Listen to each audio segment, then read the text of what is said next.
Assalamualaikum warahmatullahi wabarakatuh. Salam sejahtera untuk kita semua. Mudah-mudahan kita semua dalam keadaan sehat walafiat. Terkadang kita abai terhadap perubahan keadaan. Kita menganggap pengalaman bertahun-tahun kita sebagai guru selalu mampu mengantarkan keberhasilan murid kita. Padahal murid hidup pada zaman dan keadaan yang sudah berbeda. Cara berkomunikasi, cara belajar, dan cara memandang diri dan lingkungannya berbeda dengan keadaan yang kita alami pada zaman kita. Dan ini menjadi salah satu faktor kurikulum kita selalu mengalami perubahan, yang tentunya ini yang kadang selalu dipertanyakan oleh banyak orang. Kenapa sih kurikulum selalu berubah-ubah? Yang mungkin membuat repot pendidik dan peserta didik. Oke, di video ini kita akan bahas mengenai kenapa kurikulum harus berubah.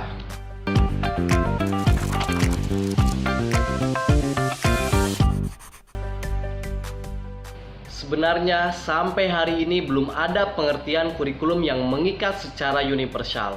Meskipun kurikulum sering dimaknai sebagai keseluruhan pengalaman belajar murid, nyatanya lebih dari sekedar itu.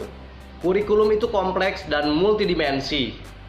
Kurikulum dapat dimaknai sebagai titik awal sampai titik akhir pengalaman belajar murid. Kurikulum juga diibaratkan sebagai jantungnya pendidikan. Jika jantungnya lemah, maka proses penyaluran darah tidak akan lancar dan bisa berakibat fatal. Pada umumnya, beberapa negara mengklasifikasikan komponen kurikulum menjadi 3 bagian. Yang pertama, tujuan pembelajaran atau konten. Kedua, panduan pedagogi. Ketiga, panduan asesmen.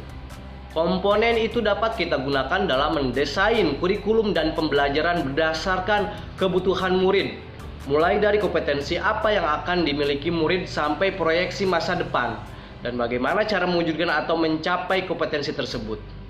Dengan begitu, sangat jelas bahwa murid menjadi acuan dari kurikulum sendiri, maka kemerdekaan murid dalam belajar jantung dari pengembangan kurikulum. Kurikulum adalah salah satu komponen penting dalam sistem pendidikan nasional. Kurikulum berperan sebagai pedoman dan acuan dalam pembelajaran. Maka fungsi kurikulum bagi guru adalah untuk memandu dalam proses pembelajaran murid. Kurikulum yang baik adalah kurikulum yang sesuai dengan zamannya dan bersifat dinamis, yaitu terus dikembangkan atau diadaptasi sesuai konteks dan karakteristik murid demi membangun kompetensi sesuai kebutuhan mereka kini dan masa depan. Kurikulum memang dirancang oleh pemerintah pusat, namun murid memiliki kebutuhan yang berbeda-beda sesuai dengan lingkungannya. Maka dari itu, satuan pendidikan perlu melakukan adaptasi kurikulum dalam pelaksanaan pembelajaran sesuai dengan konteks dan karakteristik peserta didik. Kurikulum perlu mengalami perubahan sesuai dengan perkembangan zaman. Kurikulum bersifat dinamis dan terus beradaptasi sesuai konteks dan kebutuhan murid untuk membangun kompetensi sesuai masa kini dan masa yang akan datang. Kondisi lingkungan peserta didik harus dipertimbangkan dalam menyusun kurikulum satuan pendidikan. Demikian Bapak Ibu materi yang dapat saya sampaikan tentang mengapa kurikulum harus berubah.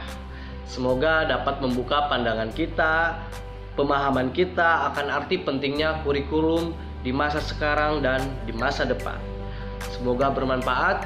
Mohon maaf bila ada kesalahan kata. Wassalamualaikum warahmatullahi wabarakatuh.